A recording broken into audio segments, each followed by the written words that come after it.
Hello po, good morning, happy Sunday, have a blessed Sunday po sa ating lahat. Good morning po sa aking mga kapwa katendera at sa lahat po ng mga viewers. Welcome po sa aking channel, Eileen Store, at welcome po sa aking napakaliit na tindahan. Good morning po sa inyong lahat. Maraming salamat po sa mga sumusuporta at sa mga viewers na pailan-ilan at sa aking mga bagong subscriber. Maraming salamat po sa inyo. Ngayon po ang aking itatakel ay yung pagre-revisa po sa lahat ng ating mga pa-delivery, lalo't hindi po tayong mismong kumuha o pumick up sa mga ito.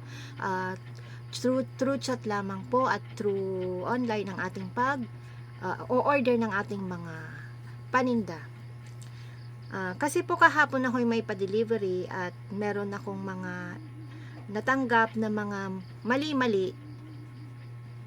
Mabuti na lamang at mausisa ako sa mga ganitong bagay, lalo na pagdating sa mga resibo. Talagang iniisa-isa ko po ito. At syempre pag nagdi-display tayo din naman ang magdi-display noon, wala namang iba. Syempre makikita po natin yung ating mga in-order, kung may mali ba o may depekto. Katulad na lang po nung aking pinadeliver kahapon, yung dumating po sa akin ay may ngat-ngat po ng daga. So, isa po yan sa mga in-order ko na may depekto.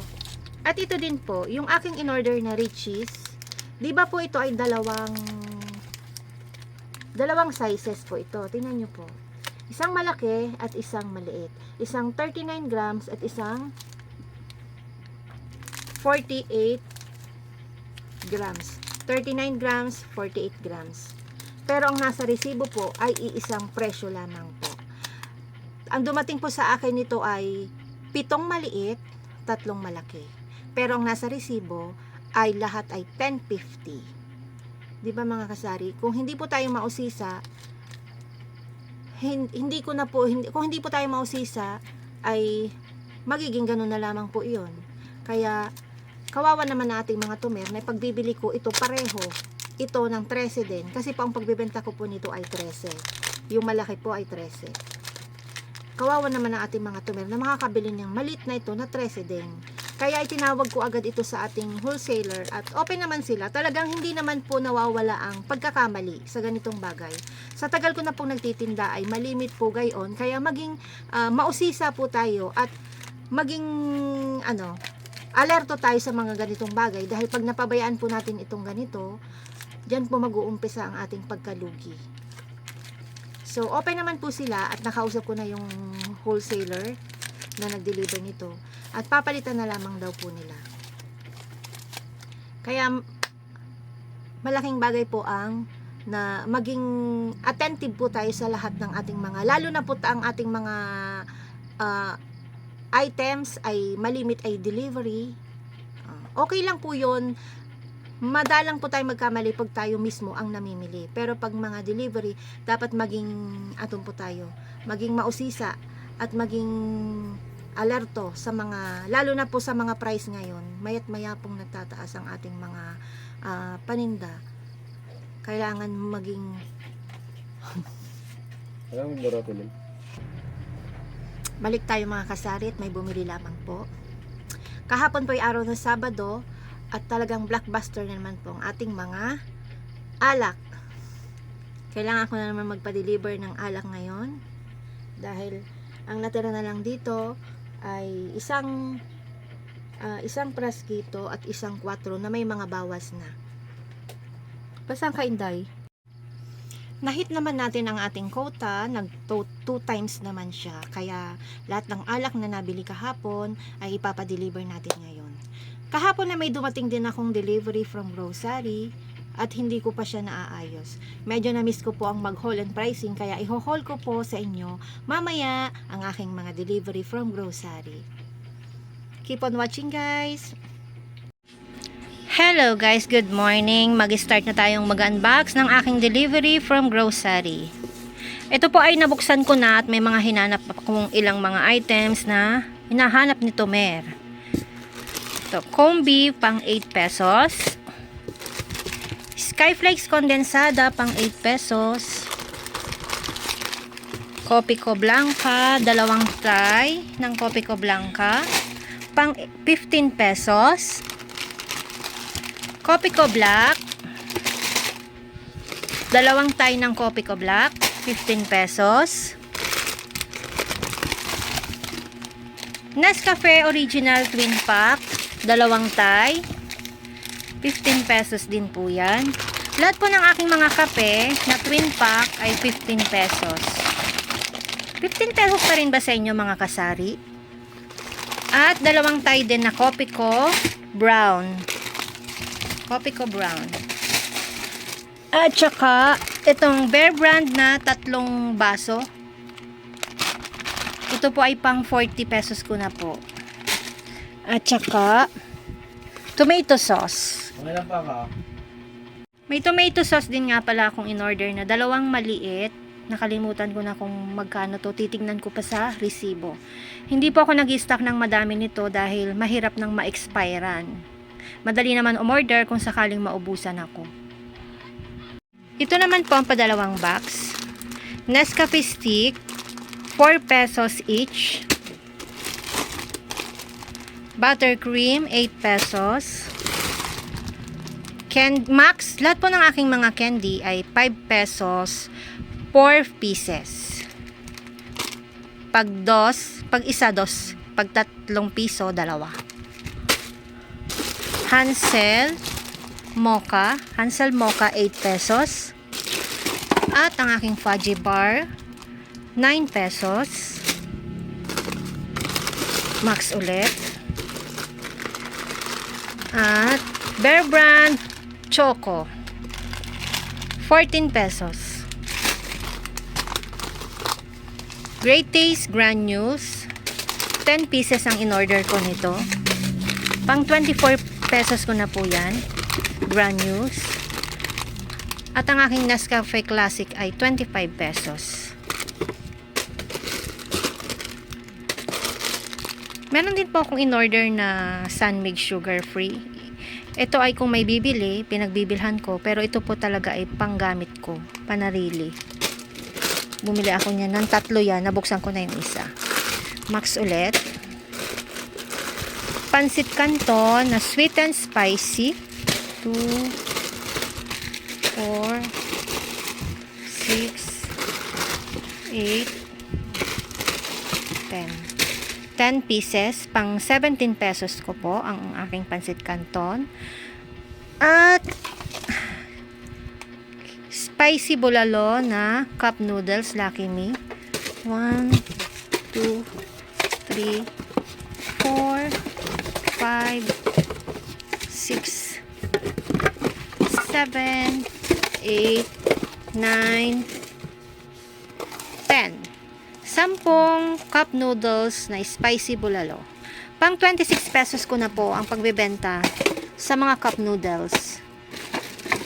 Maliban po sa aking jampong at sa sotanghon, mas mahal po yun. Pang 30 pesos ko na po ang mga jampong at sotanghon. And then, nag-order din ako ng dalawa lang in-order ko nito. Margarine, Star Margarine na nasa tub. Ang mahalaga ay meron po akong maialok sa kanila kasi may naghahanap pong nasa tab. Titingnan ko pa po sa resibo kung magkano to. Nagkaroon ako ng tinda nito dati at matagal-tagal bago ako nakabili. Ngayon ulit. Titingnan ko po mamaya kung magkano ang presyo ng Star Margarine sa tab. Nasa tab. At saka Alaskang maliit. Alaska Evap na 140 ml. Napaka fast moving po nito sa akin mga kasari. Ito po ay pang 23 pesos ko na po ito. 23 pesos. Kung tutuusin, mas mura-mura po sa grocery ang mga ganito. At saka yung Alaska Evap na malaki kasi sa wholesaler po sa bayan, medyo pricey po sila. Kaya pag dito ako umorder ng madami. Hindi naman po pare-pareho, may mga items din po sa grocery na mahal kaysa sa wholesaler, kaya hindi po pare-pareho talaga. Kaya ang ginagawa ko na lang, kung ano yung mas mura at mas mababa sa grocery, yun lang pong in-order ko. Yung mas mahal, hindi ko po in-order, syempre.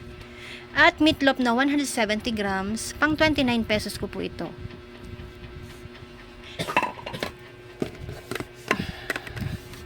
Lima po ang in-order ko nito. At corn beef na pang mayaman, Pure Foods corn beef. Titingnan ko pa po sa presyo kung magkano. Ito ay ilang grams ba ito? Ito yata yung pinakamaliit. Ito ay 150 grams. At ipopost ko na lang po dyan kung magkano po ang presyo nito. Pagpipresyo ko nito. At last one, eto. Century tuna na medyo big yung bilog. Ipopost ko na rin din po sa ang presyo nito. Yan. Isang hot and spicy at plain. Place in oil.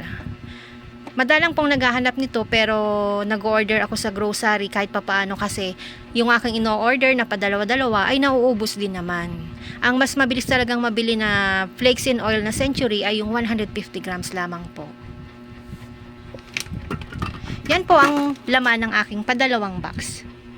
Ito naman po yung aking pantatlong box. Happy Large. Pang 11 po ang tinda ko nito. Dalawa po ang in-order ko nito kasi wala silang 24 pieces. Nakuha ko na yung isa at may bumili. Sister All Night Blue. 1, 2, 3, 4 pieces. Pang 6 pesos po ang isa. At Happy Cotton. 2, 4, 6, 8, 10. Pang 8 pesos. At Johnson's Baby Powder, pang 19 pesos po ang pagbebenta ko nito. At saka, Bygone Mosquito Coil. Ang isang pares po nito, yung magkadaop, ay 8 pesos po ang aking pagbebenta. Ito naman yung aking pan-apat at last na box na aking bubuksan. Ito ay puro mga chichirya na lamang. Yan. Hindi ko na po siya ihahalwat isa-isa. Basta ito po ay lahat ay chichirya. Ang aking chicken skin ay 9 pesos. Ang aking Oishi Red ay 8 pesos. At ang aking cheese ring ay 14 pesos.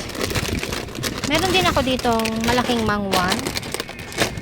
Ito ay 25 pesos. Ang aking total ng aking delivery sa grocery ay 4,825. Yun ay boxes of 6 pero 4 na box lang po yun. Ang dalawang box na sinasabi ay isang case po yun ng C2 at dalawang kahon ng plus apple. Ang ibig sabihin po nung C2 at yung apple ay isinama na sa boxes kaya 6 boxes. Pero ang box talaga niya ay 4 boxes lang na malalaki. Dumating na rin pala yung aking pinadeliver mula sa aking suking wholesaler. Mga soft drinks, Cobra, Coke Kasalo at yung aking dalawang box ng Frasquito. Pinasok ko na rin sa loob yung aking sigarilyo dahil nagkulang yung aking in-order sa PMFTC na Marlboro. So, dalawang beses na ako nakakapag-order sa labas ng Marlboro Red. At okay na rin kami doon sa aking inireport na Richies. Binalik na lang nila yung pera. So, okay na. Quits na kami nung aking suking wholesaler. Ang total ng aking pinadeliver ngayon ay 5,737.50. So, yan po ang aking delivery for today mula sa aming suking wholesaler. Maging mapanuri po tayo mga kasari sa ating mga pinapadeliver. Dahil hindi naman natin nakikita ang kanilang mga pinapake, pagdating dito ay i-check natin ang ating mga items na in-order. Kung kumpleto ba, o sira ba, o kulang ba, para ma-report natin at masabi natin sa ating mga suking wholesaler para maiwasan natin ang ating pagkalugi. Dahil pag tuloy-tuloy na ganon at hindi natin naiintindi ang ating mga in-order, pag palaging ganon, malamang tayo ay malulugi pag ganun ng ganun. Kaya, i-check natin ang ating mga order tuwing darating ating mga delivery. Although, naintindihan ko rin naman ang ating mga suki, ang ating mga ino-orderan kasi yung mga ano nila doon, ay syempre papagod din sila dahil hindi naman isa, dalawa o tatlo, napakarami po ang kanilang mga customer na inaasikaso. Kaya nasa sa atin din po yun, i-report na lang natin, sabihin natin pagkakulang o may problema. So tuloy-tuloy lang ang ating order pa more, stock pa more, para tuloy-tuloy tayong bumenta at kumita. So hanggang dito na lang po mga kasari. Ngayon po ay araw ng Linggo. Happy Sunday po sa ating lahat. Happy selling at God bless us all. God bless everyone. Thank you so much. Bye mga kasari.